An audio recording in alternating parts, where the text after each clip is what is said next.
Okay, so today we're going to be watching an older lore and theory video, which is Ashikai's video on the Perinheri book. Because we'll be honest, I was gonna watch this one, but then when I saw the book and everything, like when I saw the book and then I was like, I saw the brand video reacted to it, was like, watch. I was like, oh my god, I've fucking watched this. And then I was skipping through it. I don't remember the premise or like the theory or anything about it. I didn't realize it was just a theory. But if you know the premise of it and you can like summarize it in a few sentences, please do that. If you want to, hey, I wouldn't mind doing it because I don't 100% remember the premise of this video. I will be honest. But I completely forgot about it. But this one is a 4.5 one. But it's talking about the Perinheri book, and it's going over like Khaenri'ah stuff. So yeah, let's go. Arlecchino releases in the next patch, and we know nothing about her. Okay, that's not entirely true. We know a little bit thanks to the Archon quest, that one fortune-telling quest in Inazuma, and the backstories of Lyney, Lynette, and Fremine, but I'm guessing we would have got anything more, right? Basically amounts to she was raised in the House of the Hearth and had a confrontation with the previous name, took over the position for herself. I just read that the animation would have been out at this time, wouldn't it? Has since improved the condition. The animation was kind of crazy. It was really good. Obviously, it spoiled her whole story quest, but obviously gave us a lot of information about it. At the orphanage, and that's basically it. And that's led to some wild speculation on who she might be for realsies, because surely right? She's not just a normal person from Fontaine that managed to work her way up to the 4th rank of the Harbingers, right? Well, we might be right, because we just got a new in-game book that's all about Khaenri'ah lore, which I do realize on the surface sounds like it has nothing to do with Arlecchino, but it kinda does. Plus a lot more stuff that we're gonna cover in future videos, because the rabbit holes here are a little deep. Or is Arlecchino just related to today is use the contents of this new book, called Perinheri, to put together a bit of a speculative analysis of Arlecchino, and also the House of the Hearth before they come out. Now, you know the drill, guys. Timestamps, spoiler warning, citations, and links for further reading and watching will be in the description box below. I mean, this is pretty old, so I think it'll be good. Any post-video notes and corrections, because usually there's some cool stuff in there. I'm interested. But it seems like you guys are ready, and so am I. So without further ado, let's get this show on the road. I'll probably watch the other one as well, by the way, like this one. Maybe not. I like the more lore ones, but I might not actually watch that one. Let's start by making the easiest connections first. Perinheri tells us that a long time ago, Khaenri'ah anticipated the arrival of beings from outer space who could transcend the gods, and they created an orphanage that would take care of them, because for some... Like Descenders, right? Reason, Khaenri'ah was under the impression that all extraterrestrials would be children. Oh. This idea of children of the stars is something I want to make a whole video on, but I'm gonna just leave that hanging for now. Interesting. But anyway, these beings would have been descenders, and these descenders that they wanted never arrived. So they started taking children from anywhere that needed a place to go. The book doesn't talk much about what goes on in this orphanage, but for some reason it always ends up producing a lot of very powerful knights for the kingdom of Khaenri'ah, who would likely be swan knights or serpent knights. Oh, that's like going off like information that we have now. That's like Ser Geology and Dane's brother, right? Wait, he was no. Oh no, no, sorry. There was Dane. No, I thought that was the. Sorry, I thought it was the person that Dane was talking to in the latest Dane quest that said that. No, Dane said that he was in the class with Ser Geology. Sorry. Yeah, I guess they ended up as serpent knights, right? Perinheri was one of these kids. So he wasn't a descender, and it's not actually stated where he came from. Oh, it was a Perinheri was one of these kids. So he wasn't a descender, and it's not actually stated where he came from. But I also don't necessarily think he was an extraterrestrial either. I think he was just a normal orphan. Not. But there's no way to be certain, really. Now, in the book, Perinheri states that one of his very first until we probably go to Khaenri'ah, right? was being told to crawl through an ash-filled corridor, one that he suspects is a type of chimney. Now, chimneys are connected to hearths, obviously, and since he passed through this hearth and eventually entered the orphanage, you could easily call that orphanage the House of the Hearth, right? As a quick side note, can I just say that this whole passage thing really annoys me? Because chimneys don't work horizontally. They have to go up eventually. I was thinking about mine, but I'm like, I was thinking it was like, that doesn't look like a chimney in my book, but I was thinking, maybe maybe a chimney means something else as well, because, the fucking English language and having one word being 10 billion different things. So I was like, I just was under the presumption, like, it probably just means something else as well. Oh, don't worry.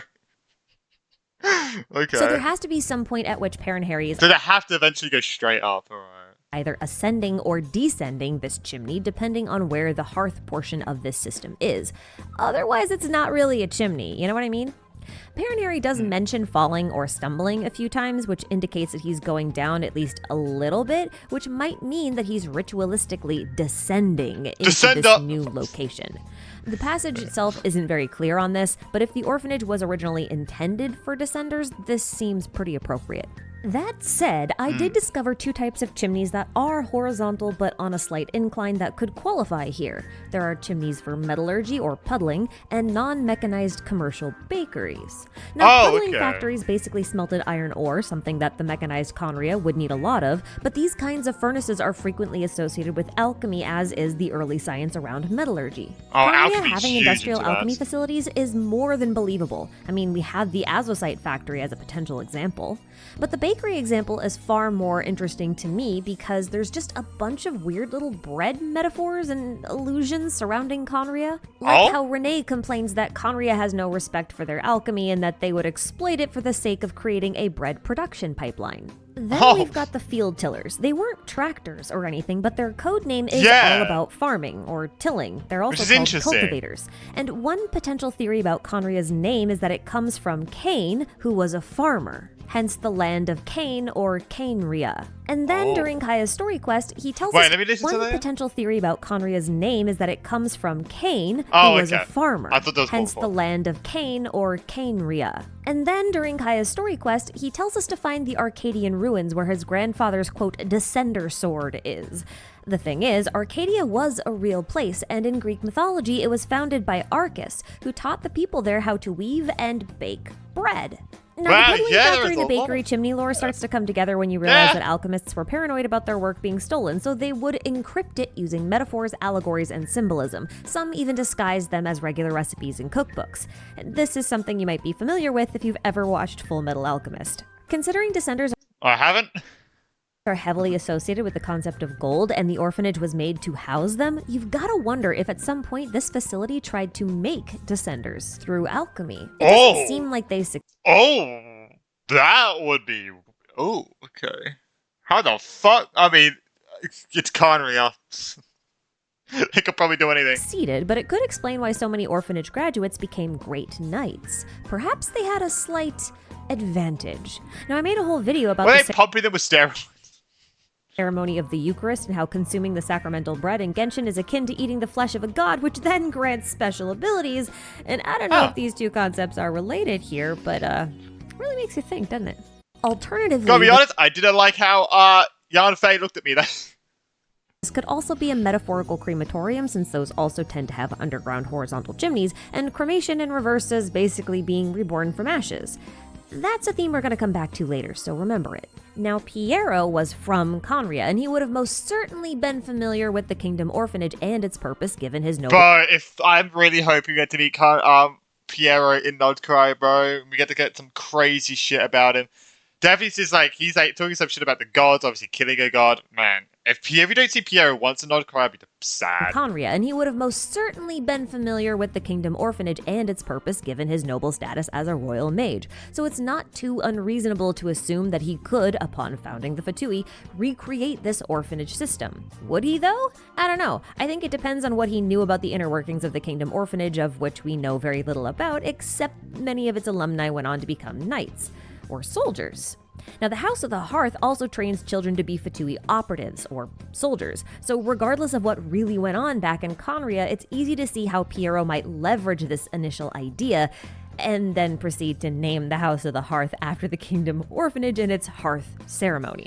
At least, I'm assuming it's a ceremony. It sure feels like one because not only do a bunch of adults force this kid, and probably others like him, to crawl through this dark ash-filled tunnel, but they also block the exit and refuse to let him out until he tells them that he's dead. And when he finally does, they open the door and say, "You have traversed the fire of two worlds within the hearth. Oh. And here you are reborn." And yeah, that kind of reads like a weird initiation ceremony or something. Yeah. Now, a lot of people honed in on the whole... I guess the way you say you're dead is, you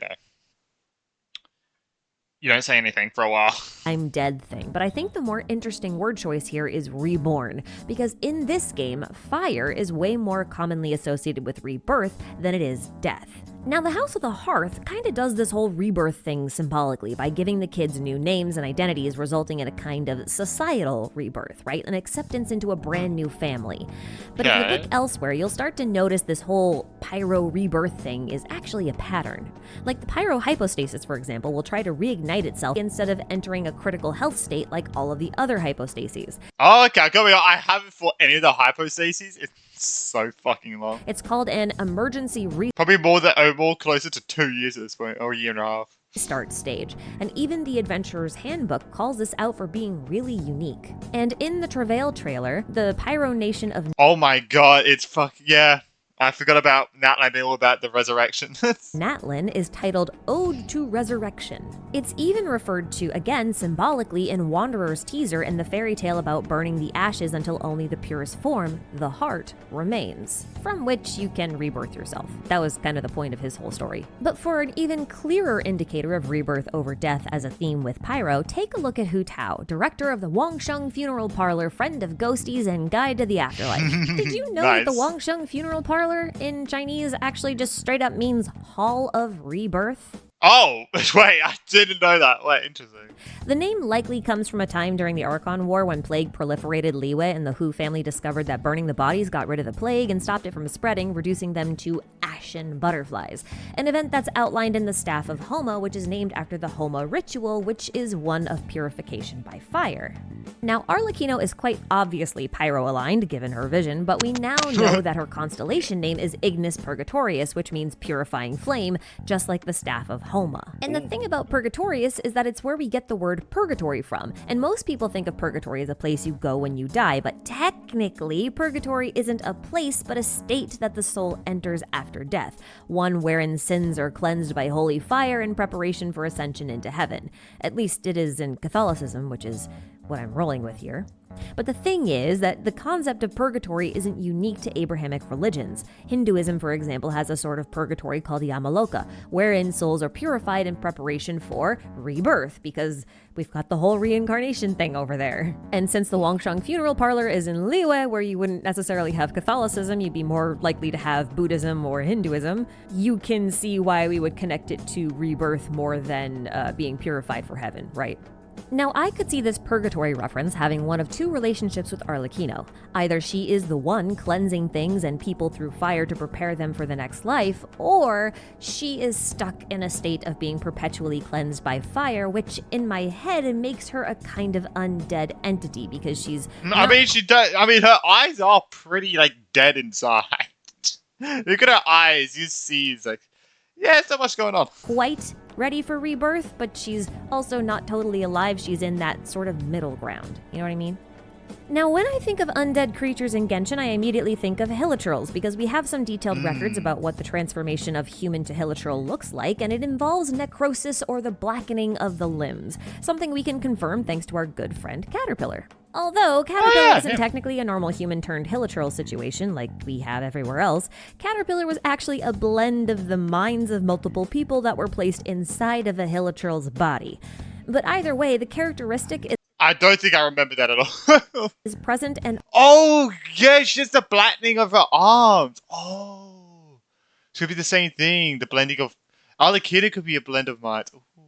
Arlecchino's arms are also a near-perfect match to it, so let's roll with it. While I have suggested in the past that she might also be a hilichurl or is undergoing hilichurlification or is a recovering hilichurl, I'd like to amend that statement and say that I now think Arlecchino and hilichurls are in similar states of undeadness, because there's another match for these hand markings. And they belong to Señora, a debatably undead fire witch. If you're not Are her hands black, or was it just? Oh no, her hands are black. sure what I'm talking about, just take a look at Señora's Crimson Witch form. Notice the markings on her hands and how they're the red version of Arlecchino's hands? Well, that might be because she experienced death once upon a time. See, prior to the Cataclysm, Señora was studying pyromagic as an apprentice at the Sumeru Academia and had, according to the Crimson Witch of Flame set, stumbled upon a long-forgotten art that destroyed her mortal body and caused her to mutate into the Crimson Witch of Flames. The Elegy of the End also says that she swore to That's a story, I will be honest. Damn! her life's flames to cleanse the world's crookedness, meaning these were meant to be cleansing flames, exactly like Arlecchino's constellation name. Now, according to the Ashen Heart, Piero found Señora before her flames finally extinguished for good and used a cryo-delusion to prevent her from disappearing in a puff of smoke because the translation of the witch's heart flame suggests that her real body was already gone and she had just turned herself into some kind of elemental fire spirit thing. To quote, Interesting. I actually didn't know that about Señora, we'll be honest. Have a break. Have a Kit Kat. I didn't read the sets. Don't miss what everyone is talking about. Come and be part of every conversation. people rumored that she had abandoned her human blood and flesh, and what flowed through her body was liquid flowing fire. Señora also has a lot of the same eye motifs. Eternally warm. Hey, nice. Flowed through her body was liquid flowing fire. Señora also has a lot of the same eye motifs on her Crimson Witch form, just like Arlecchino does, and I'm starting to wonder if they're not eyes, but eye spots, like the ones you'd find on the wings of moths or butterflies, since Señora is quite obviously a fiery butterfly, which is also why I'm in the mood to identify her as an undead. Moths and butterflies are heavily associated with the dead in mythology, folklore, and pop culture because they go through a symbolic death in their natural life cycle, melting themselves down inside of a chrysalis and emerging as a completely new life form. This is why they became known as either representations of the souls of the dead, small beings that carried the souls of the dead to I didn't know, I actually didn't know they were represented for the dead. Afterlife, or the physical manifestation of a deceased loved one paying a visit to the mortal realm. This is part of the reason why Hu Tao, the director of the funeral parlor, has a butterfly motif as well. Yeah, She's that makes supposed sense. to be a guide for the deceased into the afterlife, like Charon. Ironically, the pyrohypostasis also self-destructs into a bunch of pyro butterflies. Wow, I never knew that. That's actually, I think I thought it a little bit for someone, I don't remember who. But I didn't know that, dude. And it might be a bit of a stretch. Look at that. Hypostasis also self-destructs into a bunch of so pyro cool. butterflies. And it might be a bit of a stretch, but in my Interesting. Narcissus analysis video, I pitched the idea that Arlecchino's throat pin might be based off of a Heliconius melpomene butterfly, or a cinnabar moth. You pair that with the potential eye spots, and we might be in business here with a good connection. That would mean that we have 3 pyro characters dealing with death and rebirth with butterfly motifs and cleansing flames. What do we do with that information? Let's stop here for a second and go back to Perinheri. When Perinheri reaches the end of the chimney tunnel, the adults will not let him leave until he declares that he's dead. When he finally does this, an illusion appears in his mind of a red moon hanging in the sky. Oh, crimson. But it's not just the color that's unusual. When it turns around, it reveals that it's a gigantic, frightened eye. So some kind of living, sentient entity. The Crimson Moon shows up a lot in Genshin's history, and it almost always precedes a disaster. It was present at the fall of Khaenri'ah, the fall of Remuria, and if La Luna Rosa is a reference to rose-colored moon, then the achievement must suggest that it was present at the fall of Gurabad as well. So I suppose you could call it a harbinger of calamity. Now the Remuria thing comes from And Arlecchino has a Crimson Moon in her flipping alt, bro. Book The Fall of the Fated Castle, which is a fairly poetic retelling of the fall of Remuria. The passage that mentions the Crimson Moon reads, "The castle's glory faded into the past, swallowed by the glimmering waves. The blood moon the towers once blocked reappeared in the sky, its baleful glow sweeping the land." This passage identifies the blood moon as baleful, which is relevant because Arlecchino's title is Dire Bale Moon. This can either mean threatening evil moon or threatening sorrowful. Dire Bale Moon. This can either mean threatening evil moon or threatening sorrowful moon, or both if you're feeling spicy. Mentioning this because Perinheri says that the eye on the red moon he saw looked frightened. Okay, so in Teyvat, there's a legend claiming that the sky was once home to 3 moon sisters, and during a great disaster, there's a legend claiming that the sky was once home to 3 moon sisters, and during a great disaster, 2 of them died while the third remained locked away in her palace, likely lamenting the loss of her sisters. Now, Dainsleif's character card says that the eclipse was swallowed by the Crimson Moon, or more accurately from Chinese, the Crimson Moon got its revenge against the eclipse. Now that we know that one of Khaenri'ah's dynasties was called the Crimson Moon Dynasty, we can assume that the Eclipse Dynasty betrayed the Crimson Moon Dynasty. But what does a betrayal of this magnitude look like?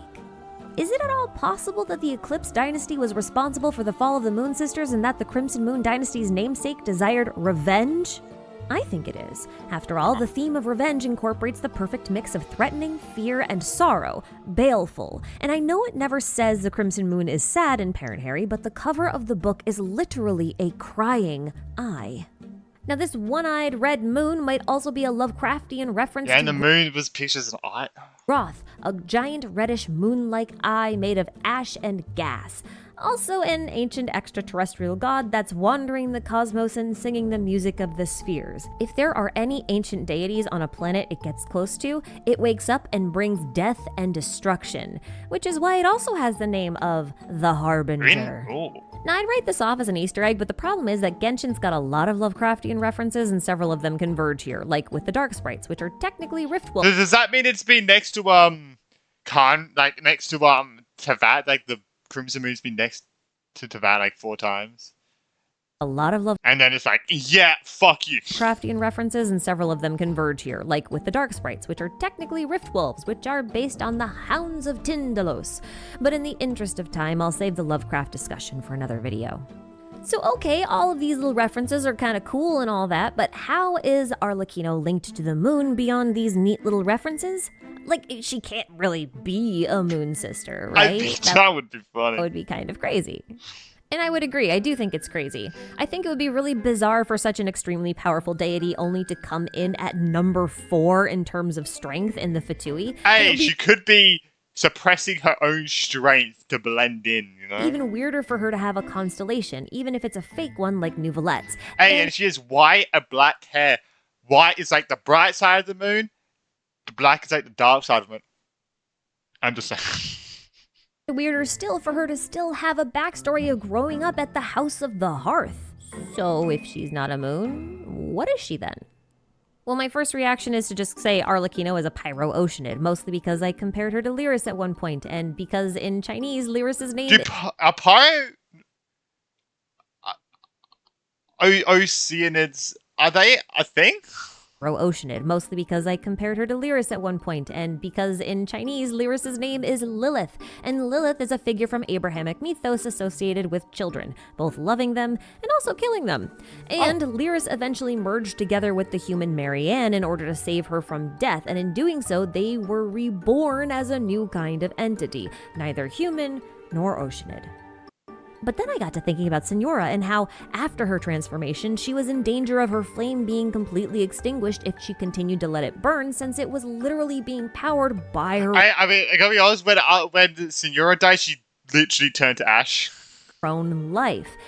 And I wondered then if I could apply that to Arlecchino. See, the former knave was said to have had a confrontation with Arlecchino, which resulted in Arlecchino replacing her, and that's effectively all we know about the incident. But that incident only occurred roughly 10 years ago, and since then, Arlecchino has already selected a successor in Lyney. And Lyney knows he's been chosen, but desperately doesn't want his siblings to know. It's almost like he thinks they'll try to stop him from accepting the position. But I didn't know he was next in line. Becoming the knave has a serious drawback, like maybe an early death. So if Senora's flames are powered by her life force and the power of the knave is similar, then it's possible that the knave's flame is passed down from person to person, slowly burning away at their life force until there's nothing left. I almost wonder if her hands are representative of candle wicks, showing how much time she has left and how much of her life has been burned away. I was going to say that after she started saying it. I was like, that idea did come to mind. Already. But none of this really explains her... I wasn't going to say, I would have never ever thought about it if she'd even begin saying it. So. Connection to the Crimson Moon. And frankly, I was a little bit stumped and I wasn't going to make this video. And then I had a thought. In my Narts and Crates analysis video, I likened Arlecchino to Lady Maria from Bloodborne, and Bloodborne has the blood red moon that contains a presence, an alien being from beyond, a great old one, which is also a Lovecraft reference, kind of like the Crimson Moon Groth there that we talked about earlier. Now, whenever the moon presence descends, the moon turns red. But I bring all of this up because in the true ending of the game, you have to kill the moon presence, and doing so also kills you and forces you to be reborn as the new moon presence, which is far from human, as you can see. So that got me wondering if the moon, which is far from human, oh, what the fuck? As you can see. So that got me wondering if the moon presence is like a gift or a blessing from the Crimson Moon that picks a host to carry out its vengeance, kind of like an avatar. If anyone kills its host, it migrates to the new body, forcing them to be reborn as its avatar of judgment, creating some kind of cursed legacy. And I really like this idea, and I was gonna leave the theory here. And then Hoyo dropped a new teaser video for Honkai Star Rail, and a few more things clicked into place for me as I remembered that Arlecchino isn't the only Genshin character associated with the Red Moon. As a quick disclaimer, I am not going to directly connect these two games. The point here is Arlecchino isn't the only Genshin character associated. Wait, you say Genshin character? Oh, you say because wait, Genshin character associated with the Red Moon. Are you gonna talk about Acheron? As a quick disclaimer, I am not going to directly connect these two games. The point here is to showcase some repeating themes and narratives found within Hoyo's brand of storytelling, okay? Oh, did she mean Hoyo? And narratives only. This teaser is for Acheron, a character named after a river in Hell. She's based on Raiden Mei, a recurring character from basically every Hoyoverse game, including Genshin, where she appears as the Raiden Shogun. Now, Acheron's home planet, Izumo, had a twin, Takamagahara, but the two never really interacted until one day beings called Kami descended from Takamagahara with the intent to completely destroy Izumo.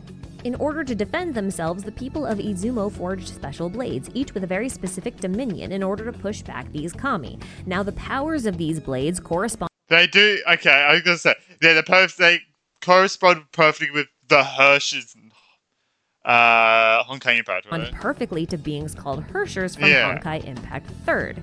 So, think of these Hershers as human-shaped swords with alien powers. Now pay attention, because the second Hersher was also called the Hersher of the Void, which is the same as the second blade forged in Izumo, and both of them share powers. The blade, however, was also said to be able to create a firmament, or a barrier, in order to keep the... Going honest, I think the Hersher of the Void is probably the coolest Hersher. That comes to mind, to be honest. The coolest one. Raiden Mei's cool too. Kami out. In Genshin, this is the sustainer of heavenly principles who shares traits with the Hersher of the Void and guards to that firmament, preventing invasion. I do remember the series of people saying it's fucking Kiana and shit. I'm pretty sure people would think of those for theories. From beyond from coming in. Again, game stories are not connected. This is where we'll think this is not. Yeah, so this is where we thought she was defending Teyvat from invaders, but I think it's now known, that she was actually stopping them from leaving Teyvat, right? She was stopping them from leaving. Just repeating themes I want to emphasize. And I bring this up because Izumo slowly loses the battle against the Kami, which should be likened to the Honkai Beasts of Honkai Impact and the Abyssal Monsters of Genshin Impact, as I think they're all using the same characters, meaning alien. And the only one left standing here at the end is Acheron, who's slowly turning into a demon or an Oni, as is the fate of all humans. In the end, she uses her newly forged blade called Knot to attack what seems to be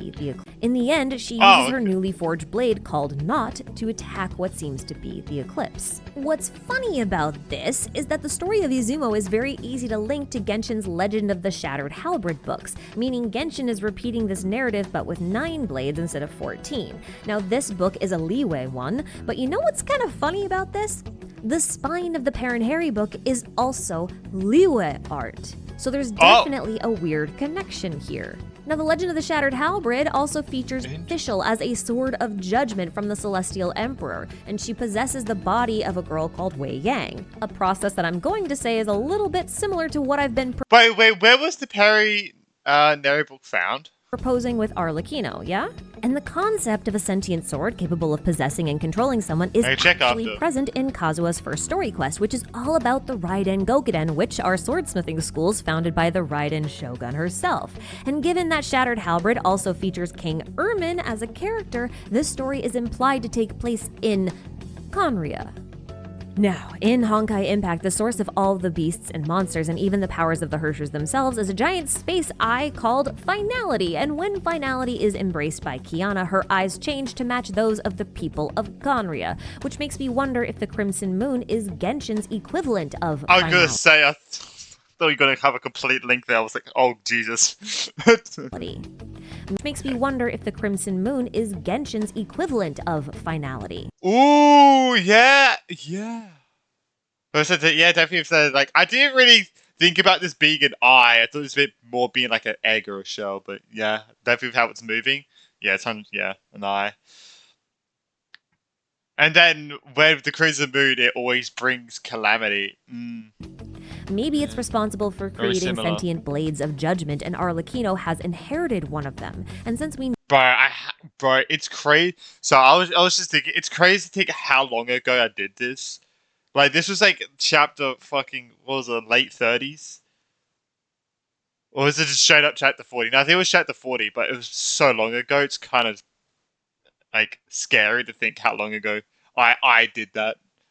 Crimson Moon is Genshin's equivalent of Finality. Time goes way too quick. Maybe it's responsible for creating sentient blades of judgment, and Arlecchino has inherited one of them. And since we know that wills and swords are basically synonymous thanks to the Narcissus and Croyd's questline, it's responsible for creating sentient blades equivalent of Finality. Maybe it's responsible for creating sentient blades of judgment, and Arlecchino has inherited one of them. And since we know that wills and swords are basically synonymous thanks to the Narcissus and Croyd's questline, we could say that Arlecchino has two wills inside of her, one that belongs to her and one she inherited from the previous knave, who also inherited it from someone, and so on, all the way back to the first person who received it. And it's kind of like, oh, and that goes to like where like, I always say caterpillar, for his name. It's like, yeah, blended mind into a Hiddichal body. Like, all those wills are kind of like not like blended minds, but it's like their mindset, like their wills. So it's like blended for like all these previous names. And now it's in Arlecchino. That's probably where maybe she gets the black arms from. Received it from the moon directly. And I'm not done yet.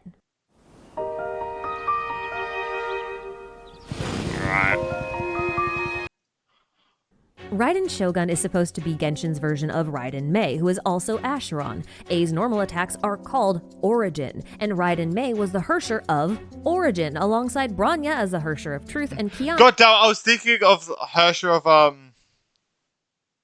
Lightning. I think I should turn to the Hersher of Origin, bro. Oh my god. I actually forgot about that. And Raiden Mei was the Hersher of... Fuck, I forgot about that, bro. Origin, alongside Bronya as the Hersher of Truth and Kiana as the Hersher of Finality. Acheron wields the Blade of Origin. And in Raiden's plane of Euthymia, we see, in different instances, either an eclipse or a crescent moon, like the one Arlecchino is linked to. And A also says that eternity, her ideal, is the closest to the heavenly principles, referring at least in part to the sustainer of heavenly principles. And what's even stranger is that A's skill is called... For the longest time, I will be honest, I thought I thought the sustainer of heavenly principles was the heavenly principles. That's when people would like the heavenly principles. My mind always went to the sustainer of heavenly principles. I didn't know the heavenly principles was a he on top of like above them all until like I guess like most recently like that animation, right? The latest to that interlude animation that came out. That's when I'm like, oh. Okay, she's just the sustainer of heavenly principles, and the heavenly principles is a different person entirely. Oh my god, bro. Baleful omen, she's just similar a shade, to Arlecchino's Bale Moon, and both seem to connect with the eye found in the red moon from Perinheri. And in her boss form, to connect with the eye found in the red moon from Perinheri. Ooh. Damn, okay. And in her boss form, this Bale connection comes from the name of her baleful Shadow Lord phase instead, like a shadow of the moon. Now, according to the treasured tales of the Chokenshin Kageuchi, also called Raiden Reincarnation, some people are aware of there being two Raiden shoguns, and they refer to them as Shin and Kage, light and dark, Makoto and A.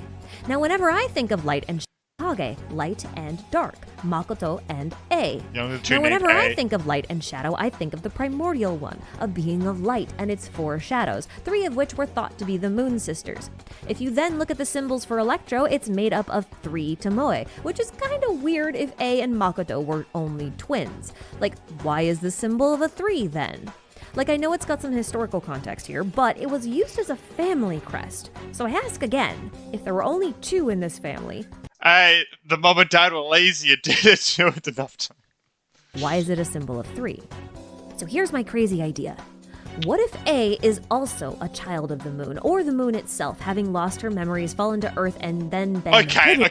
Oh, Jesus Christ. Okay. A child of the moon, or the moon itself, having lost her memories, fallen to Earth, and then been hidden by Makoto. We already know that Makoto reforged A's body at least once, according to Raiden Reincarnation, so why couldn't she have done it a second time? Wait, that happened? At least once, by Makoto. We already know that Makoto reforged A's body at least once, according Wait, what? to Raiden Reincarnation, so why couldn't she have done it a second time? After all, A's current body isn't even human-shaped. She's a sentient sword inside of a mechanical Khaenri'ah puppet, and she's covered in butterflies. I cannot believe that her current body isn't even human-shaped. She's a sentient sword inside of a mechanical Khaenri'ah puppet, and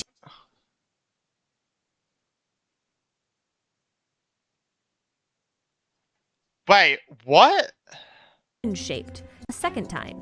After all, A's current body isn't even human-shaped. She's a sentient sword inside of a mechanical Khaenri'ah puppet, and wait, really? she's covered in butterflies.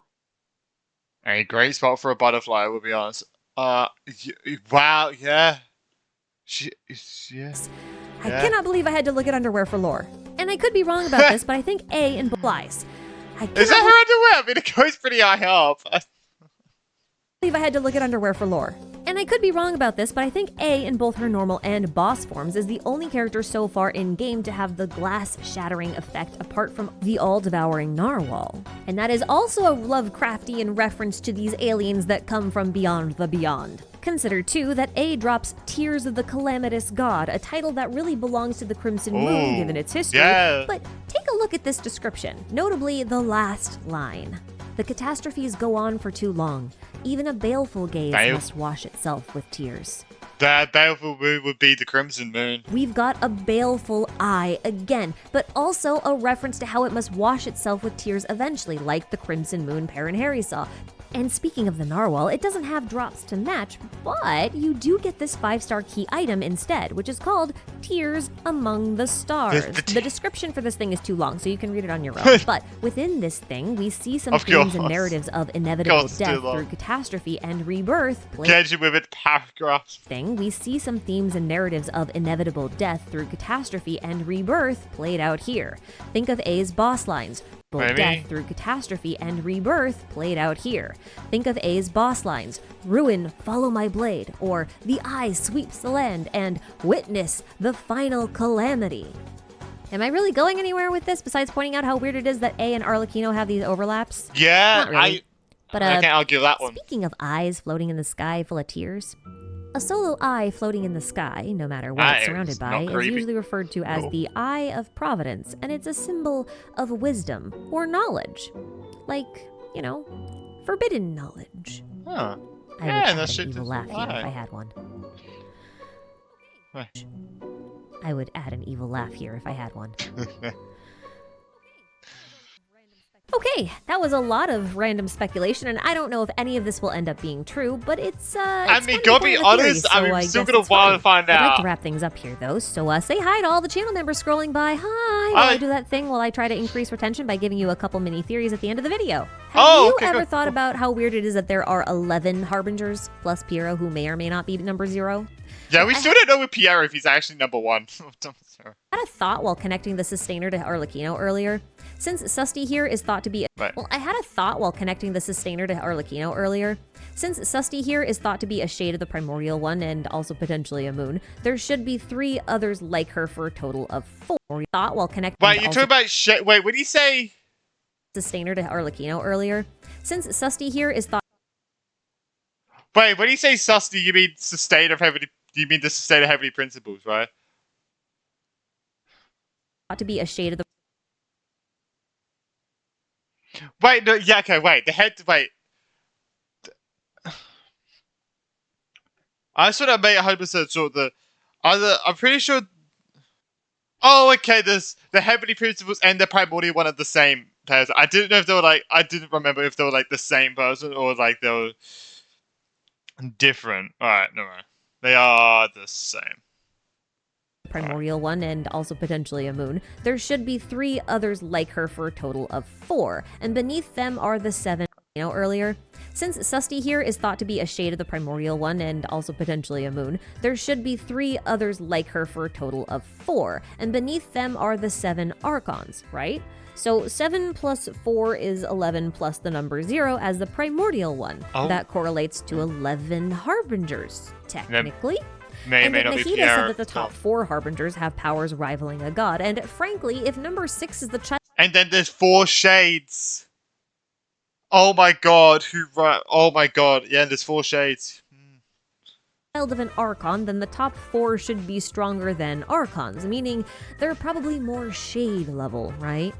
And then I wondered if Piero might be trying to be P-R-O, like P-O, like primordial one. The top 4 are his shades, the 7... I don't know about... I don't know about, like, that, I mean, the connection with his name. I mean, I don't know. Below are his archons. I mean, he is collecting the gnosis to burn down the old world and create a new one, so it kind of fits, doesn't it? No idea how this ties into the Tsaritsa. Anyway, as you can see, I basically covered like 4 different pieces of this 2-volume book and managed to make an entire theory out of it. So as you can imagine, there is a lot more to cover that I haven't covered, that other people have already covered, and that I might cover in other videos. But in the meantime, if you want some more Khaenri'ah deep dives, Arlecchino analyses, or some more information about the Perinheri book's contents, I'm gonna link some Reddit posts and YouTube videos by other theorists that I think you'll like. If you made it this far, well, thanks for watching, and channel members, thank you for being awesome enablers. I am off to catch up on making some videos I should have finished weeks ago, so oh no. I'll see you later. Alright, that is this one. We do have, so I think, one more that I might want to watch, but I guess we'll see. But, no script. I'm aware that the generation... Oh, okay, that makes okay, it is. Oh, okay. Yeah, it's top 3. Harbingers, yeah, okay. Gotta be honest, I kind of forgot, so when she said top 4, I kind of believed. I got a little bit, I kind of forgot. Alright, yeah, it's top 3. Okay, but yeah, I hope everybody enjoy. I want to try, obviously I've said this before, I want to try and get a bit more into the lore of Genshin, 100%. I get, like, watch some more, like, lore videos and stuff just to understand it a lot more. Definitely when we're going into like Nod Cry, like it's gonna be heavily like lore based. Oh, it's found in Fontaine. Okay, I mean that makes sense. It was made in Fontaine. Okay, yeah, it's found in Fontaine, but it has Leeway art. Interesting. But yeah.